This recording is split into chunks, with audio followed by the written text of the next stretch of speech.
3 months of unemployment had hammered home the lesson that pride was a luxury poor Marcus Rivera simply couldn't afford. Here I sat in my cramped Humboldt Park studio at 11:47 p.m., scrolling through Zillow listings that mocked me with their opulence, practically luxury car ads, feeling the familiar, crushing weight of my post-divorce existence. Old Town Victorians, $1.2 million, $2.8 million, $4.6 million. Each listing a stark reminder that my measly $280,000 budget was a bad joke in this cutthroat market. Sarah had walked away with the Lincoln Park condo. Fair was fair, even when fair felt like a swift kick to the gut. I refreshed the page, one more futile act. That's when I saw it. 1847, North Cleveland Avenue, Old Town, $285,000. I blinked hard. The listing was undeniably real. 3 bedrooms, 2 baths, an original 1887 Victorian. The photos showcased a breathtaking queen, and with bay windows and ornate woodwork that looked ripped from a magazine spread. The price was an unbelievable 70% below market value in Old Town. What the hell? I muttered under my breath, clicking through the meager gallery. Exterior shots only, no interior photos to be found, no virtual tour, just 5 pictures of a gorgeous house that somehow cost less than a cookie-cutter suburban ranch. The reviews were frustratingly vague. Beautiful house. Stayed 1 month for work relocation. Great price for Old Town. There's definitely a catch though. Gorgeous property. Just wasn't the right fit for our family.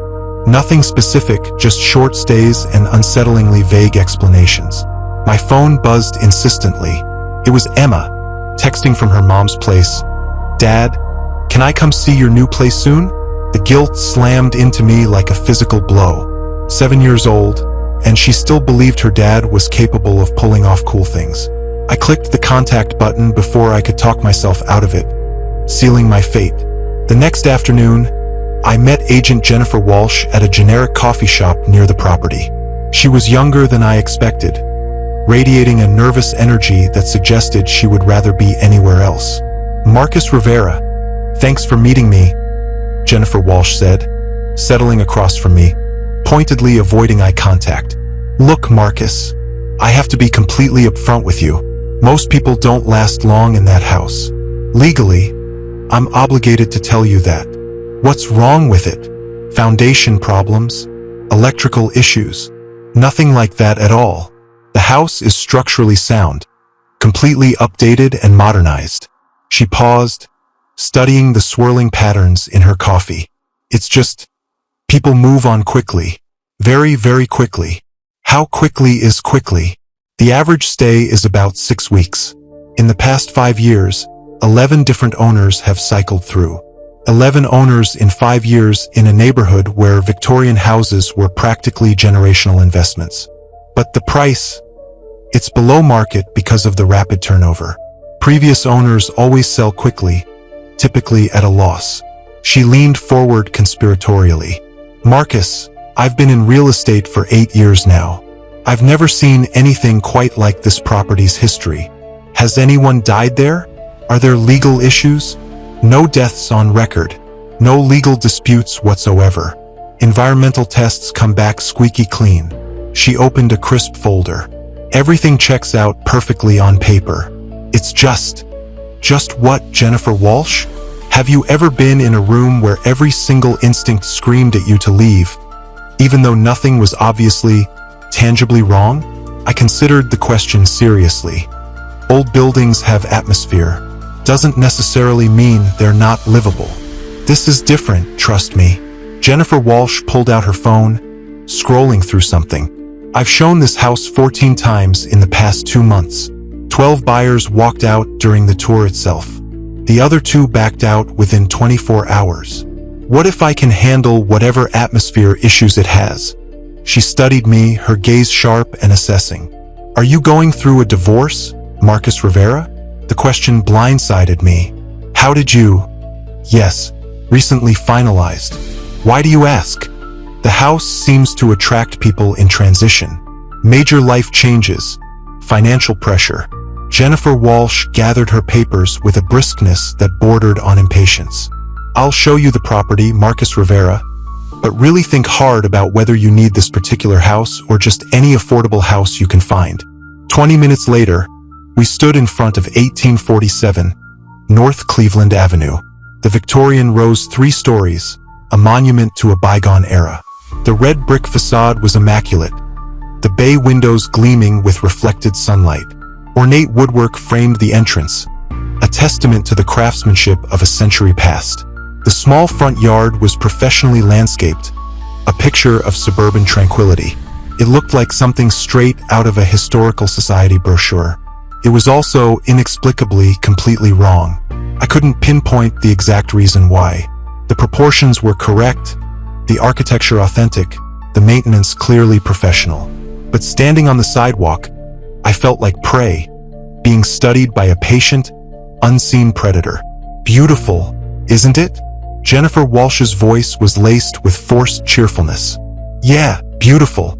I shook off the unease that crept under my skin. Let's go inside. The interior was even more breathtaking. Original hardwood floors gleamed under the afternoon sunlight streaming through the windows. The living room boasted a meticulously restored Victorian fireplace with intricate tile work that spoke of a level of artistry rarely seen today. Crown molding adorned the ceilings, a testament to the kind of craftsmanship that would cost a small fortune to recreate in the modern era. It was also furnished, completely furnished, as if someone had simply stepped out for a cup of coffee and fully intended to return any minute. Why did the previous owner leave all the furniture? I asked, running my hand along the smooth surface of a mahogany dining table. They left quickly, said they'd send for it later, Jennifer Walsh replied, moving through the rooms briskly, her heels clicking on the polished floors. Never did. It's included in the sale price. Each room was perfectly appointed and yet, unsettlingly perfectly wrong. The kitchen held modern, stainless steel appliances seamlessly integrated with period details, a jarring juxtaposition of old and new. Upstairs, 3 bedrooms offered ample space for a home office and Emma's visits, should she choose to bestow them upon me. Everything was exactly what I needed, everything I had been searching for, and yet, everything felt like a carefully constructed trap, waiting to spring shut. I'll take it, cash offer as advertised. Jennifer Walsh stopped dead in her tracks, studying my face with an intensity that made me uncomfortable. Marcus, are you absolutely sure about this? Once you sign the papers, there's no cooling off period, no turning back. I'm sure, but I wasn't, not even close. But certainty, like pride, was another luxury I simply couldn't afford in my current predicament. 2 hours later, I signed the papers, officially transferring ownership of 1847 North Cleveland Avenue to Marcus Rivera. The previous owner had been Thomas Chen, a 34-year-old architect who had sold at a staggering $40,000 loss after only 6 short months of ownership. What reason did Chen give for selling? I asked Jennifer Walsh. Family emergency.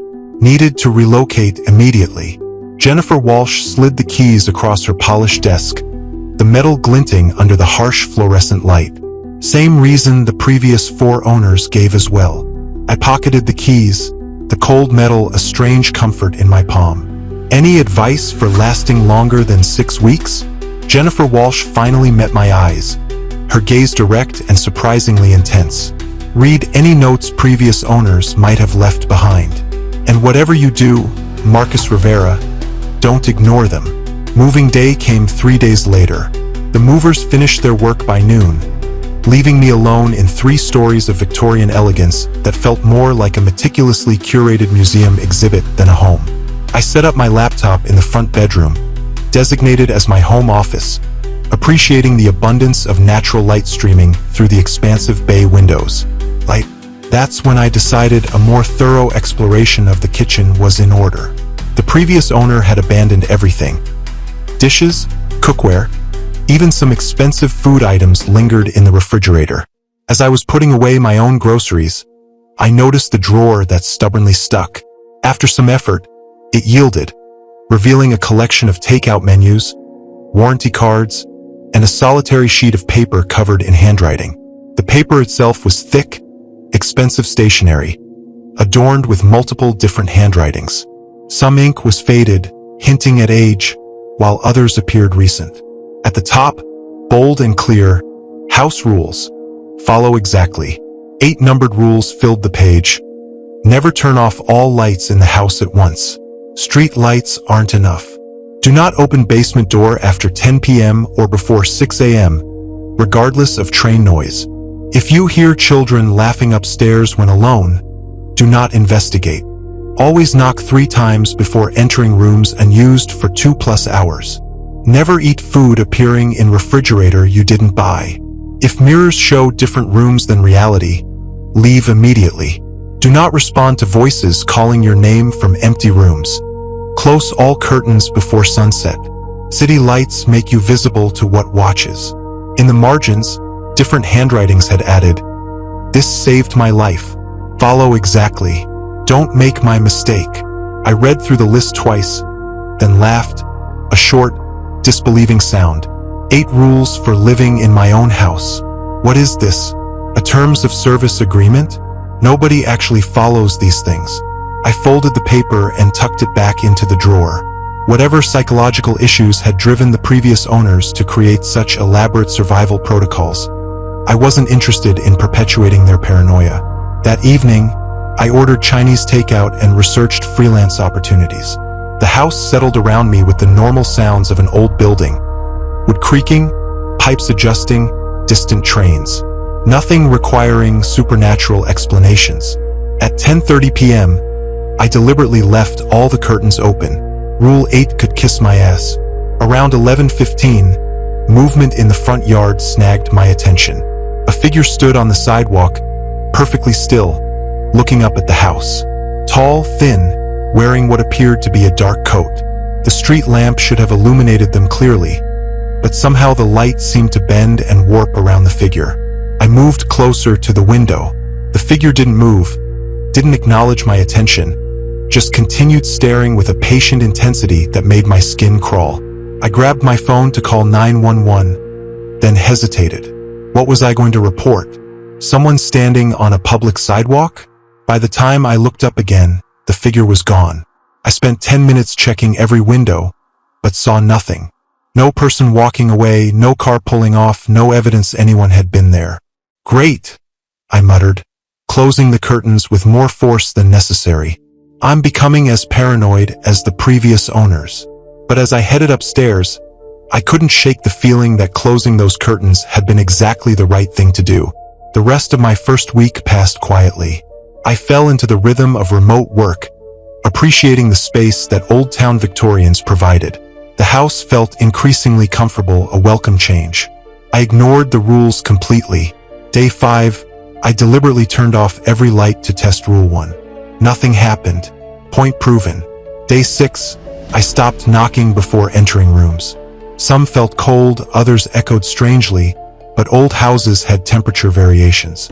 Day 7, I ate the expensive steaks from the refrigerator. They were delicious, causing only slight indigestion. By day 8, I'd convinced myself that whatever psychological issues had driven the previous owners to create elaborate house rules, I was immune. The house was beautiful, functional, and exactly what I needed. That confidence lasted until day 10. I was working late, debugging an e-commerce site. Around 11:30 p.m., I needed a cable adapter from the basement where I'd stored computer equipment. I checked my phone. 11:47 p.m. Rule 2 flashed through my memory. Do not open basement door after 10 p.m. But I needed that adapter to finish the client project, and rules created by anxious previous owners weren't going to dictate my work schedule. I opened the basement door and flicked on the light. The bare bulb illuminated concrete stairs exactly as expected. Normal basement, normal stairs. I descended halfway, looking for my cable collection. That's when I heard the child crying. Soft, muffled sobbing from somewhere in the basement's depths. A little girl, maybe 6 or 7, crying with heartbroken intensity. The sound echoed off the concrete walls, making it impossible to pinpoint the source. "Hello," I called down. "Is someone down there?" The crying stopped immediately. I waited 30 seconds, listening to a silence that felt heavier than the sobbing. No response, no movement, No explanation for how a child could be in my locked basement at midnight. Then something small and red bounced down the stairs past me. A rubber ball, child-sized, bright red, bouncing with perfect rhythm. It bounced past my feet across the basement floor and rolled into the shadows beyond the light's reach. The temperature dropped so fast my breath became visible. I backed up the stairs without taking my eyes off the basement depths. At the top, I slammed the door and engaged the lock with hands that trembled from adrenaline. Back in my office, I tried to focus on debugging, but my concentration was shot. Every sound seemed amplified, every creak potentially significant. The red ball had been real. I'd seen it, heard it bouncing, watched it roll into a darkness that suddenly seemed much deeper than any basement should be. At 3:17 a.m., I gave up on work and went to bed. But before turning off the lights, I found myself checking the basement door lock one more time. It was secure. Whatever I'd heard and seen could be explained rationally once I got some sleep. But as I lay staring at the ceiling, one thought kept circling. The rubber ball had bounced downstairs into empty space. I'd been halfway down those stairs. I'd seen the basement floor clearly. There had been no child up there to drop it. The basement incident changed everything. I spent the rest of that night researching the house online, digging through the Chicago Tribune archives, police reports, anything that might shed light on why a child's rubber ball would bounce downstairs when no child could possibly be there. By dawn, I'd unearthed fragments. A house fire in 1923 that claimed the original family, a 1945 incident involving a returning World War II veteran, and numerous mentions of disturbances and family relocations stretching back decades. Nothing solid, but enough to make the rules in that kitchen drawer feel less like anxiety-fueled paranoia and more like survival instructions scrawled in someone else's blood. My hands, still trembling slightly, made coffee as I retrieved the laminated sheet from the kitchen drawer.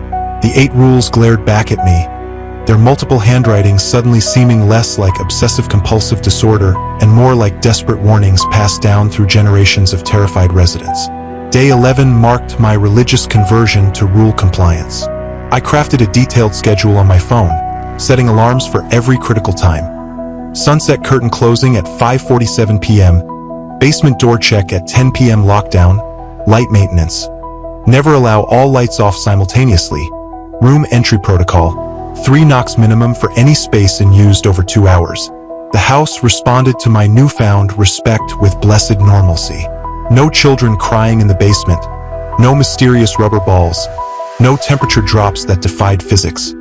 Just a beautiful Victorian that creaked and settled as old houses should. Its supernatural residents were apparently content with my compliance. Maybe that's all it takes, I muttered to myself Wednesday morning, checking email from clients who had no idea their freelance developer was negotiating with ghosts. Follow the rules, coexist peacefully, like some bizarre supernatural rental agreement.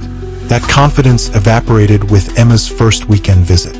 Friday evening, I picked her up from Sarah's Lincoln Park condo. My 7-year-old daughter practically vibrated with excitement about seeing Daddy's new cool house. During the drive through Old Town, she plastered her face against the window, studying the town Victorians with the intensity she usually reserved for Disney movies. "It's like a princess castle," she declared as we pulled up to 1847 North Cleveland. "Are there really princesses inside?" "Just us," I said, helping her out of the car. "You and me, and a whole lot of space to play." But Emma stopped at the front door, her expression shifting from excitement to confusion. "Daddy, who are the children upstairs? They keep laughing, but they won't come down to say hello." Ice formed in my chest. "What children, sweetheart?" "The sad children. They wear old-fashioned clothes and they're really pale." She tilted her head, listening to something I couldn't hear. "They're laughing now. Can you hear them?" I strained my ears. Nothing but Chicago traffic and wind rustling through the trees. "It's just you and me here, Emma. Maybe you're hearing kids playing in the neighborhood." "No, Daddy." "They're upstairs in the room with the rocking horse." There was no rocking horse in any upstairs room. I'd been through every inch of this house. Inside, Emma ran immediately toward the staircase, then stopped halfway up. "They stopped laughing. I think they're shy." She looked back at me with 7-year-old wisdom that made my skin crawl. They've been waiting for someone to play with, they told me. How did they tell you that, sweetheart? The same way you told me. They talked. She continued upstairs, calling over her shoulder. Don't worry, Daddy. They're nice. Just really, really sad. I followed her upstairs, Rule 3 burning in my memory. If you hear children laughing upstairs when alone, do not investigate. But I wasn't alone. Emma was with me, and she was seeing things that shouldn't exist. In the front bedroom that served as my office, Emma went straight to the window seat and began arranging her dolls in a careful pattern. They like tea parties, she explained. The sad children. They haven't had a tea party in a really long time. Emma, can you see these children right now? She looked at me like I'd asked if she could see the furniture. Of course, Daddy. They're right there. She pointed to empty air beside my desk. The girl with the braids wants to know if you're a nice daddy. I told her, you're the best, Daddy, but you work too much. That night, after Emma fell asleep in the guest bedroom, I found toys scattered in the upstairs hallway that neither of us had left there. Vintage toys. Wooden blocks with letters carved in an old-fashioned style. Tin soldiers from what looked like the 1940s. A porcelain doll with glassy eyes that seemed to track movement. I gathered them into a box and stored them in the basement. By morning, they were back in the hallway, arranged in the exact same pattern. Monday brought Emma back to her mother and me back to the uncomfortable realization that my house came with permanent residents who were particularly interested in children. I threw myself into work, taking on 3 new e-commerce projects that required the kind of focused attention that might crowd out thoughts of supernatural 7-year-olds hosting tea parties with things that shouldn't exist. Tuesday afternoon, the real testing began. I was debugging a payment processing system when laughter drifted down from upstairs. High, bright children's voices giggling with innocent joy. The sound was unmistakable, undeniable, and completely impossible given that I was alone in the house at 2:30 p.m. on a weekday when every neighborhood kid was in school. Rule 3 flashed through my mind. If you hear children laughing upstairs when alone, do not investigate. Every parental instinct screamed at me to go check on kids who might be in trouble. But Emma had seen them. These weren't real children. Whatever was upstairs wanted me to come looking, and the rules existed for a reason. I slapped on noise-canceling headphones and focused on code until the laughter subsided 45 minutes later. Wednesday morning, I discovered children's drawings strewn across my office floor. Crayon pictures of families littered the walls, depicting stick-figure mothers, fathers, and children, all clasping hands beneath smiling suns. Yet, in each and every drawing, one family member was rendered in stark black crayon, a dark silhouette against the bright colors of the others. And invariably, the black figures stood just slightly apart, a subtle separation, their hand not quite touching the others. Thursday brought the unsettling incident with the mirror. I was meticulously brushing my teeth before bed when my reflection inexplicably shifted. Not a dramatic alteration, but subtly, disturbingly wrong, like a photograph stretched at an incorrect aspect ratio. The reflection mirrored the same bathroom, yet behind my shoulder, where the door should have been, was a Victorian parlor steeped in shadow, with dark, oppressive wallpaper and heavy, antique furniture. In the reflection's parlor sat a woman cloaked in a black dress, her face obscured by the gloom. She was pointing directly at me, a silent accusation. Rule 6 flared to life amidst my rising panic. Asterisk: if mirrors show different rooms than reality, leave immediately. Return only in full daylight. Asterisk: I dropped my toothbrush with a clatter and bolted from the bathroom without daring to glance back. In the hallway, I could distinctly hear movement emanating from behind the closed bathroom door. Footsteps, the distinct sound of someone pacing within a space far too small to contain them, echoed unervingly. I spent the night huddled on the living room couch, sleep eluding me. In the cold morning light, I discovered a Victorian-era woman's hairpin lying on the bathroom floor, crafted from black metal worn smooth by decades of silent use. Friday escalated the haunting to voice mimicry, a chilling new tactic. I was in the midst of making coffee when Sarah's voice, perfectly replicated, drifted from upstairs. "Marcus, help me."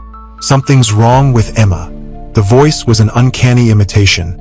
Every inflection, every desperate note of maternal panic that would instinctively send any father sprinting. But Sarah was 20 miles away in Lincoln Park, and Emma was safe and sound at school.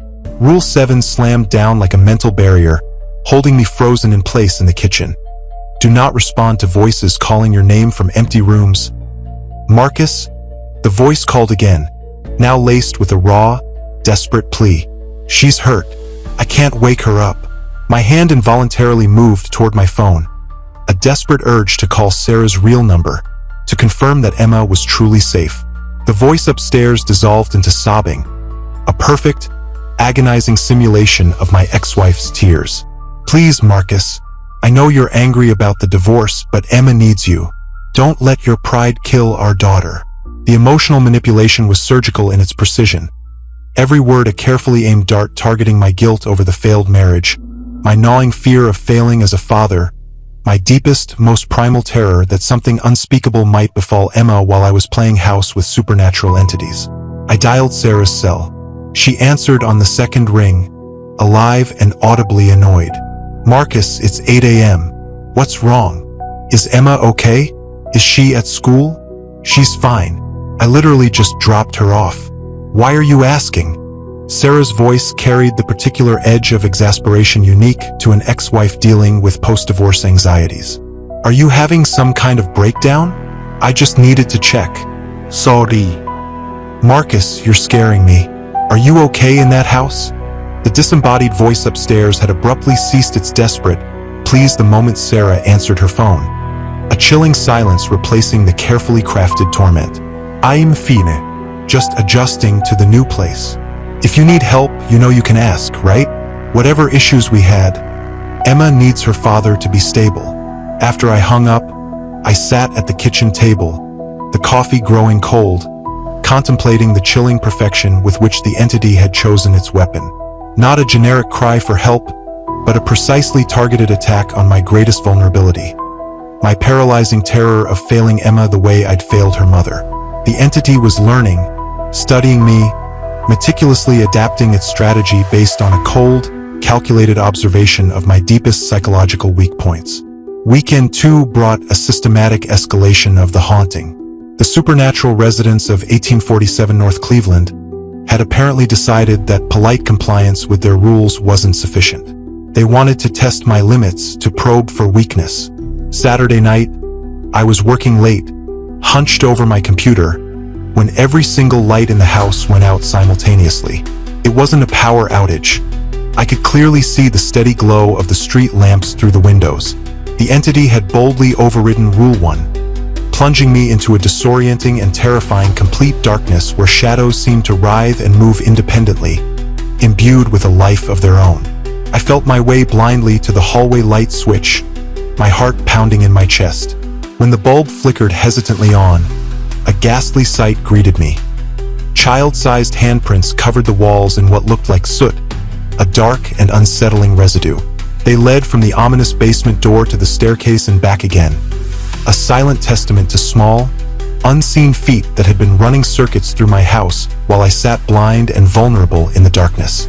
Sunday morning brought the chilling dawn of technology warfare. I'd painstakingly installed security cameras throughout the house, clinging to the desperate hope of documenting the supernatural activity, of capturing irrefutable proof of what I was experiencing. But every single time something unexplainable happened, the cameras inexplicably malfunctioned. Static filled the monitors during the precise moments when supernatural events occurred, as if the entities possessed the uncanny ability to manipulate electromagnetic fields at will, rendering my technology useless. The entity adapted with terrifying speed, far outpacing my ability to defend. Every countermeasure I desperately developed, motion sensors, audio recording devices, EMF detectors, failed precisely when I needed evidence the most. Their batteries drained, their sensors blinded. Whatever lived in this house had been playing these games for far longer than I'd been alive, honing its skills over decades, perhaps centuries. Monday night, it began using my personal history against me, twisting my past into a weapon. I was desperately trying to sleep when my father's voice, a ghostly echo from the grave, drifted through the bedroom walls. a voice dead for 3 years from cancer. Speaking with the familiar, disappointed tone I remembered all too well from childhood failures. You couldn't keep your family together, son. Now you can't even keep yourself safe. What kind of man are you? The voice knew intimate details that only family would know. My father's specific criticisms, his unique way of making love sound like disappointment, a subtle but devastating sting. But Dad had never directly called me a failure.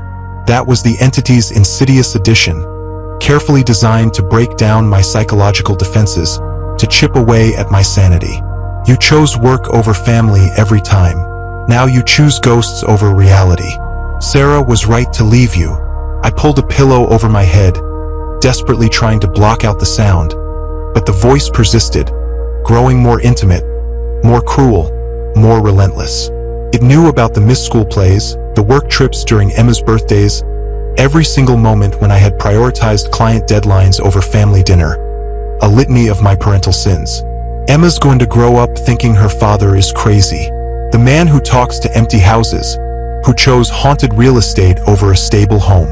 By Tuesday, a chilling understanding dawned on me, a horrifying realization that cut through my fear like a shard of ice. The entity wasn't trying to kill me, not in the conventional sense. It was trying to break me, to push me toward the same emotional breaking point that had driven the 11 previous owners to sell and flee in terror, leaving their lives behind. The house thrived on psychological torment, not blood, and wanted me desperate, isolated, and mentally unstable. Another cautionary tale for the next victim to quickly flee. Wednesday night became the ultimate test. Every supernatural resident of 1847, North Cleveland Avenue launched a coordinated assault on my sanity. Despite my vigilance, lights flickered and died. Children's laughter echoed simultaneously from every room. Mirrors showed fractured realities in each reflection.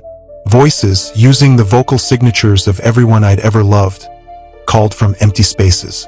The basement door stood open, defying multiple locks. For 6 hours, the house transformed into a supernatural battlefield where the only weapons were rules etched by previous victims, and the only victory was surviving until dawn. Huddled in the bathroom with emergency supplies, I followed Rule 6's guidance to wait for daylight. The entity spoke through every surface, walls, mirrors, plumbing, promising that resistance was futile, that I belonged there now, that leaving was impossible.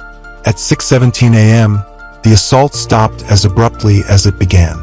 In the sudden silence, 2 realizations struck me. First, the entity could bend its own rules when I was emotionally vulnerable.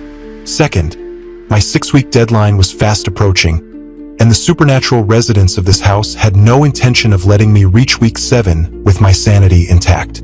I had to choose: fight an enemy that knew my every weakness, or join the 11 previous owners who'd chosen survival over pride. Emma deserved a father who was sane, even if that father had to admit defeat. The question was whether the entity would even let me leave, or if checking out of 1847, North Cleveland Avenue was significantly more difficult than checking in. The coordinated assault from week 3 left Marcus Rivera shaken but determined. For 48 hours, he followed every rule with religious precision, and the house rewarded his compliance with blessed normalcy. No children's laughter, no mirror distortions, no voices calling from empty rooms, just a beautiful town Victorians that creaked and settled like old houses should. He almost convinced himself he'd won some kind of supernatural negotiation. The entity had tested his limits, found them solid, and agreed to peaceful coexistence. The rules worked. He just had to follow them perfectly forever. That delusion shattered on day 29, the anniversary of his divorce finalization. Marcus woke that morning to rain drumming against the windows in the kind of gray Chicago sky that made October feel like a preview of eternal winter. Emma was supposed to visit that weekend, but Jennifer Walsh had canceled due to a school project deadline. The empty house felt larger than usual, echoing with conversations I wasn't having and laughter I wouldn't hear. By noon, Marcus had burned through his immediate work projects and found himself staring at his laptop screen, unable to focus on code that should have been simple debugging. The divorce papers were still in his filing cabinet, official documents that reduced 12 years of marriage to property division and custody schedules. 1 year ago, I'd signed away my family for the promise of independence. Today, Marcus was negotiating with supernatural entities for the right to sleep safely in his own bedroom. "Happy anniversary to me," Marcus muttered, opening a beer at 2 p.m. because sometimes alcohol was the only honest response to spectacular failure. The beer became 3 beers. 3 became 5. By 8 p.m., Marcus was drunk enough to call Jennifer Walsh's number 4 times without leaving messages, just listening to her voicemail greeting that still made his chest tight with regret. The house watched Marcus Rivera's self-destruct with patient interest. At 11:17 p.m., sitting in his living room, surrounded by empty bottles and the wreckage of good intentions, Marcus felt the temperature drop 15 degrees in the span of 30 seconds. His breath became visible in air that had been perfectly comfortable moments before. Then every light in the house went out, not a power outage. Through the windows, Humboldt Park street lamps glowed. Neighboring houses lit up like Christmas displays. The entity had overridden Rule 1, plunging Marcus into complete darkness for the first time since he'd started following its commands. "No," poor Marcus whispered to the blackness. "I've been good. I followed your rules." Something laughed in the darkness. Not the innocent children's laughter I'd grown accustomed to, but adult laughter, sharp and cruel and utterly inhuman. Shadows moved independently across the walls, visible even in the absence of a light source. They flowed like liquid smoke, forming shapes that might have been human silhouettes or might have been something far worse. The temperature continued dropping until frost began forming on the windows. Marcus fumbled for his phone's flashlight, but the device was dead despite showing 78% battery when the lights went out. The entity had learned to neutralize my technology along with its own rules. Poor Marcus. Multiple voices spoke from different corners of the room. Men, women, children, all speaking in unnatural harmony. Abandoned by his wife, disappointed his daughter, failed at everything he touches.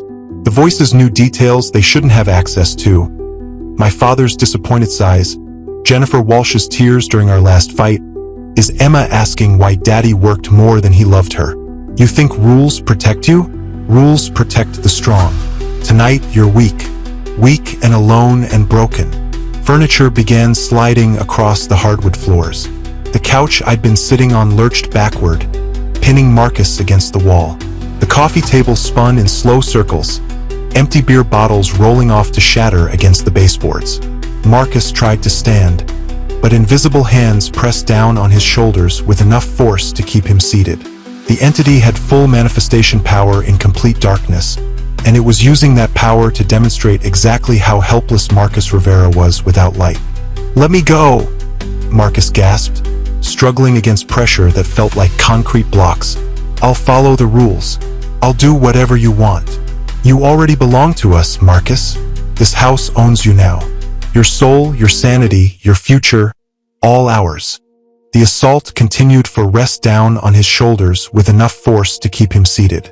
The entity had full manifestation power in complete darkness, and it was using that power to demonstrate exactly how helpless Marcus Rivera was without light. "Let me go," Marcus gasped, struggling against pressure that felt like concrete blocks. "I'll follow the rules. I'll do whatever you want. You already belong to us, Marcus. This house owns you now.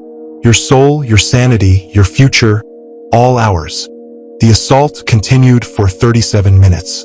When I finally crawled to the hallway light switch, and the restoration of illumination flooded the living room, I saw that child-sized handprints, seemingly made of soot, covered every surface. They marked the walls, the furniture, even the ceiling directly above the spot where I'd been trapped. The message was stark. The rules were merely a privilege, one that could be revoked the instant I displayed weakness. The next morning ushered in a series of systematic rule violations that made my previous supernatural encounters seem like gentle suggestions in comparison. Day 30 marked the end of sanctuary spaces. I'd been following Rule 4 religiously, knocking 3 times before entering any room that had been unused for more than 2 hours.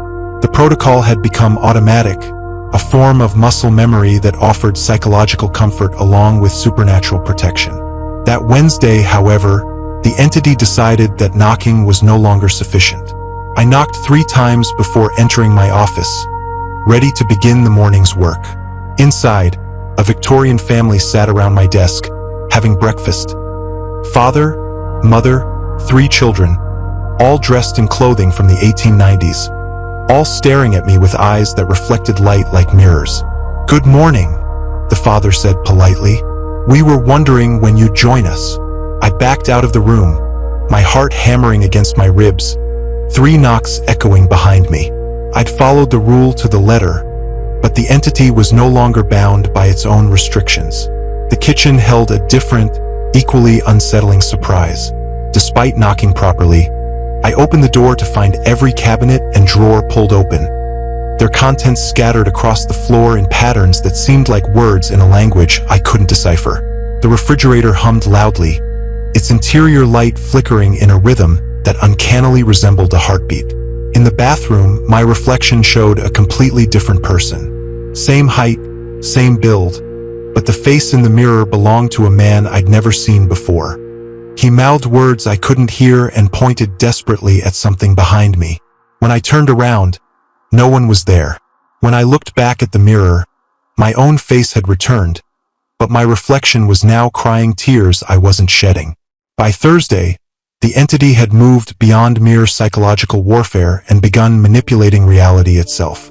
Rule 8 required closing all curtains before sunset to prevent the entity from drawing power through outside observation. I'd followed this protocol religiously for weeks, treating curtain closing time like a sacred ritual designed to protect the house's supernatural balance. That evening, as I reached for the living room drapes, invisible hands seized the fabric and tore the curtains from their rods.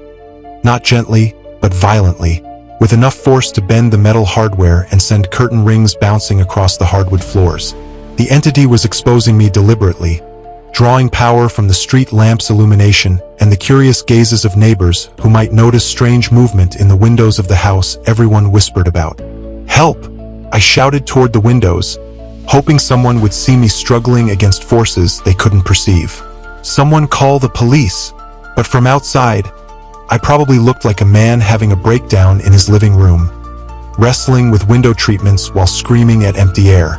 The entity's exposure served a dual purpose, feeding it energy while simultaneously making me appear unstable to anyone who might witness my supernatural battles. Friday brought the cruelest violation yet. Rule 7 forbade responding to voices calling from empty rooms, but the entity had learned to make ignoring those voices psychologically impossible. For 18 straight hours, Sarah's voice called from various parts of the house, each message more desperate than the last. "Marcus, I'm trapped in the walls. Emma's with me. We can't breathe. Please, the divorce was a mistake. I want to come home. I want us to be a family again. Emma's hurt. She's bleeding. Why won't you help your own daughter?" The voice was flawless, every inflection, every emotional nuance calculated to send any father running toward what might be his child in distress. But Sarah was safe in Lincoln Park, and Emma was safe at school, and responding to the entity's manipulation would only feed its power. I lasted 14 hours before breaking. "Where are you?" I called back, abandoning Rule 7 for the first time since discovering the house's supernatural nature. "Sarah, keep talking. I'll find you in the basement." The voice replied immediately, "Behind the furnace. Hurry, Marcus. Emma's getting weaker." I ran toward the basement door, then stopped with my hand on the knob. The basement. Rule 2. Never open this door between 10 p.m. and 6 a.m. And it was currently 11:43 p.m. But if Sarah and Emma were really trapped down there, I opened the basement door and descended into darkness that felt alive. The basement had transformed.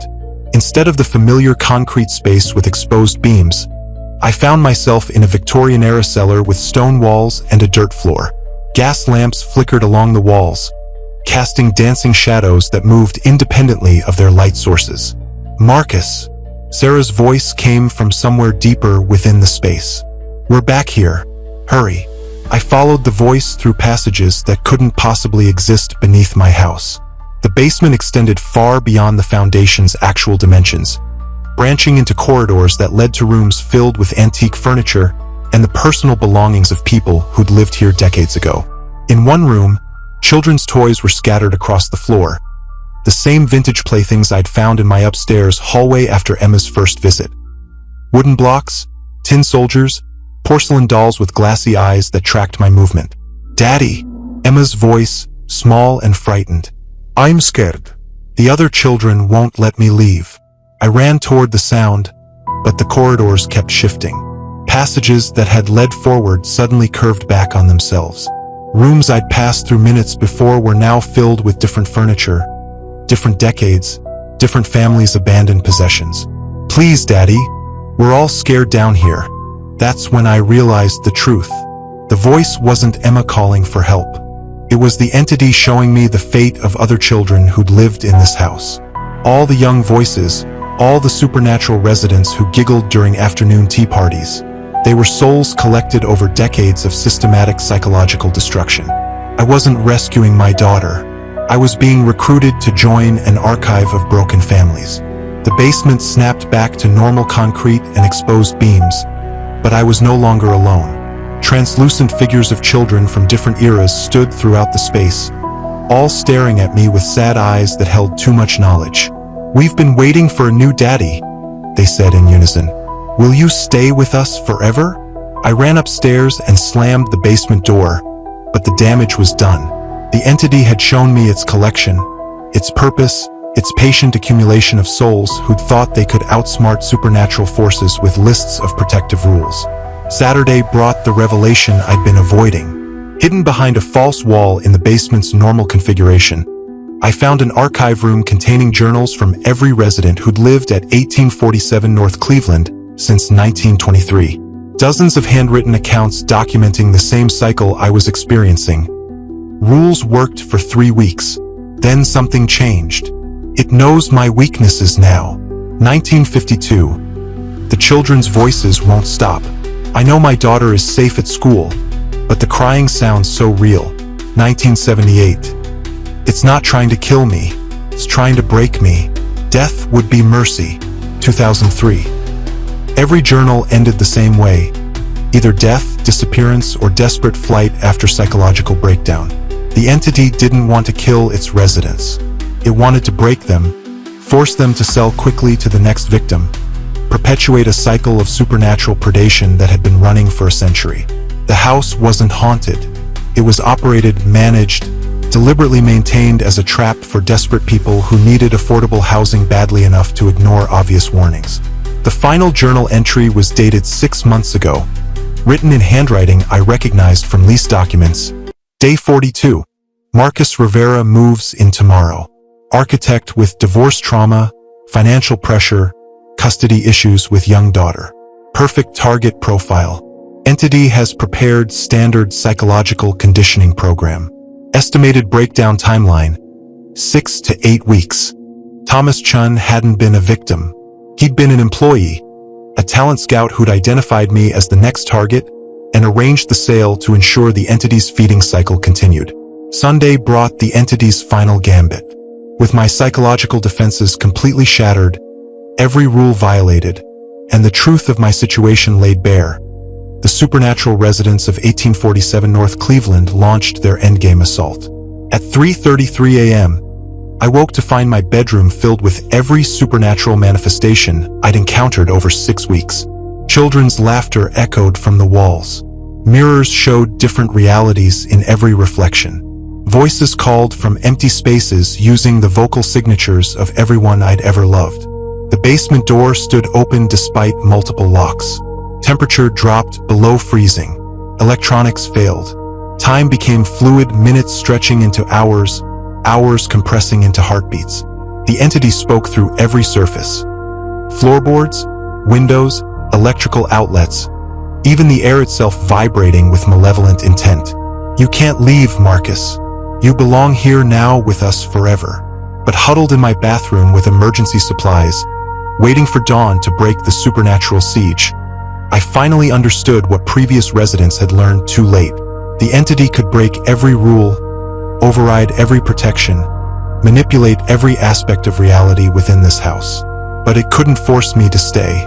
I had to choose between fighting an unwinnable war or joining the 11 previous owners who'd chosen survival over pride.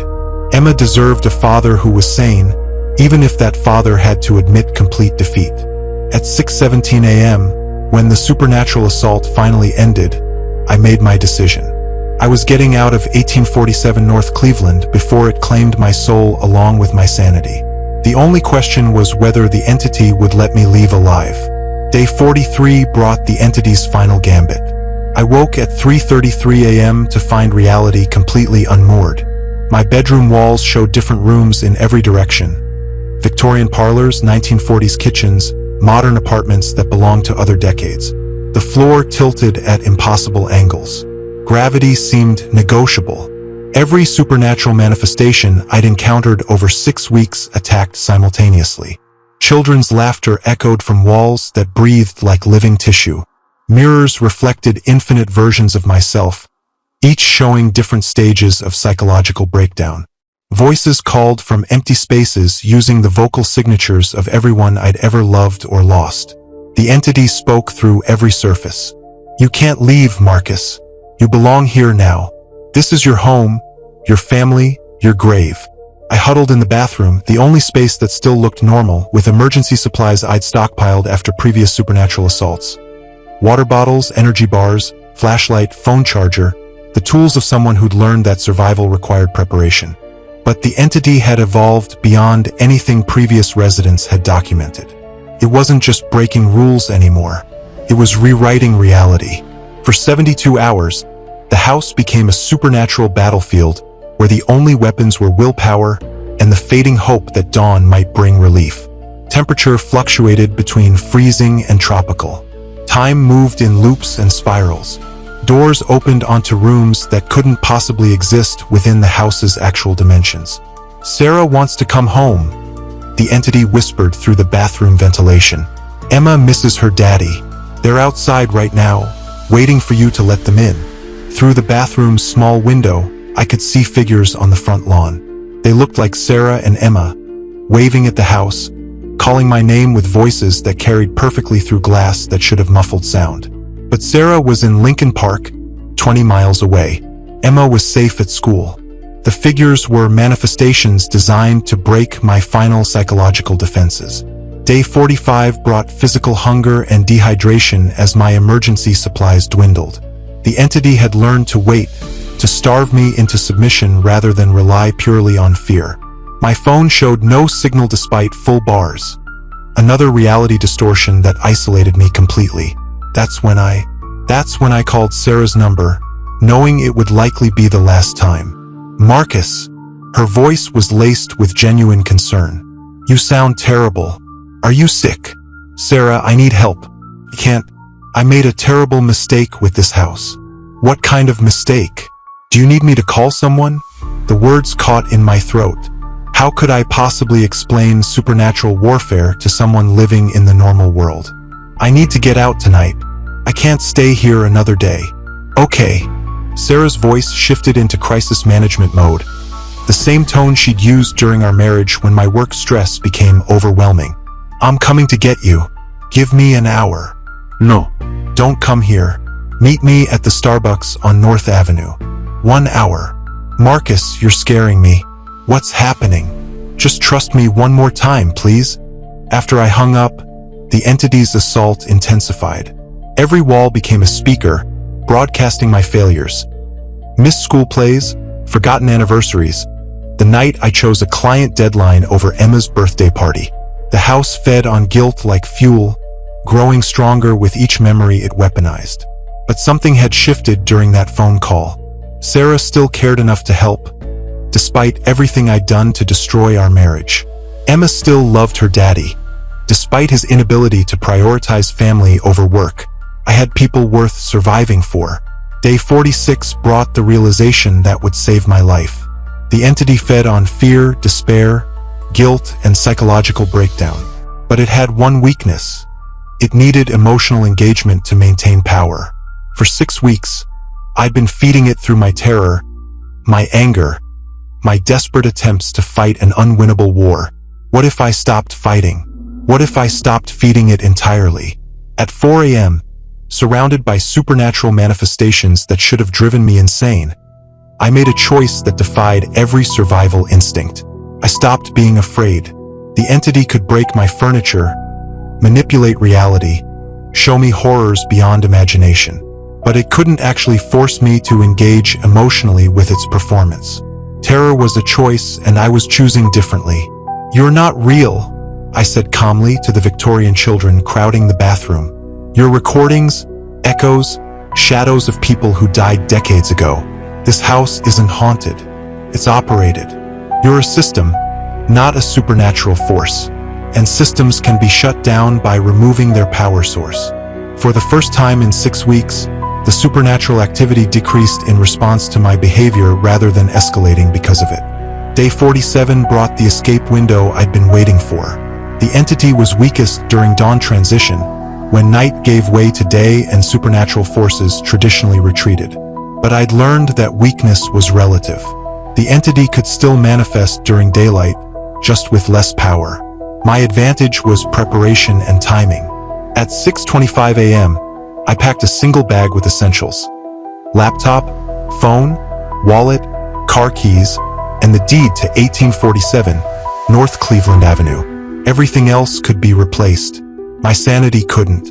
At 6:28 a.m., I unlocked the bathroom door and stepped into a hallway that looked normal for the first time in days. The entity was retreating, conserving power for its next victim. At 6:30 a.m., I ran down the stairs through the living room, past furniture that remained blessedly motionless. The entity pursued me, but weakly, like a recording played at low volume. Whispers instead of screams, shadows instead of solid manifestations. The front door opened onto Cleveland Avenue, and the most beautiful sunrise I'd ever seen. Chicago morning traffic provided a symphony of normal human activity that sounded like salvation. My car started on the first try. As I pulled away from 1847 North Cleveland Avenue, I glimpsed movement in the upstairs windows. Pale figures watching my departure with patient acceptance. They tried their best. I'd simply learned to stop participating in their game. 3 weeks later, I sat in a downtown real estate office, preparing to perpetuate the cycle that had nearly destroyed me. "The listing is generating significant interest," Jennifer Walsh told me, spreading papers across her desk. 3 serious inquiries already. The house was priced at $295,000, still 65% below market value, still irresistible to desperate buyers in Chicago's brutal housing market. I'd taken an $85,000 loss, but sanity was worth more than money. "Any particular buyer you'd recommend?" I asked, knowing the answer didn't matter. The entity would choose its own victims. "David Torres seems most qualified. Divorced architect, needs space for a home office. Daughter visits on weekends." Familiar story. David Torres, 31 years old, recently divorced, custody arrangements with a 7-year-old daughter. The entity's recruitment algorithm remained consistent. Target desperate fathers with emotional vulnerabilities and financial pressure. We met at the same coffee shop where I'd first discussed the property with Jennifer 6 months earlier. David had the same eager desperation I'd carried, the same willingness to ignore red flags for affordable Old Town real estate. "The online reviews mentioned it being haunted," David said, laughing nervously. "Pretty funny marketing angle." "David, I have to ask, are you really sure about this? The price is low for a reason." "I'm not superstitious. I've renovated old houses before. They all have quirks." I wanted to warn him properly, to explain about the rules, the supernatural residents, the psychological warfare he'd face. But I needed the sale proceeds to rebuild my life, and warnings would only drive him away.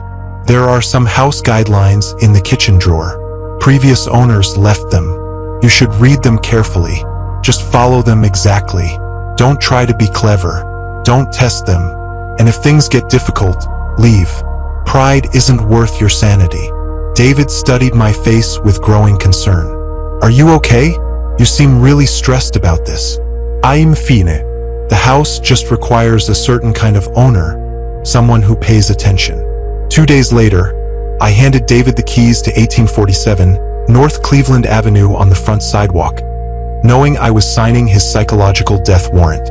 Okay, I understand.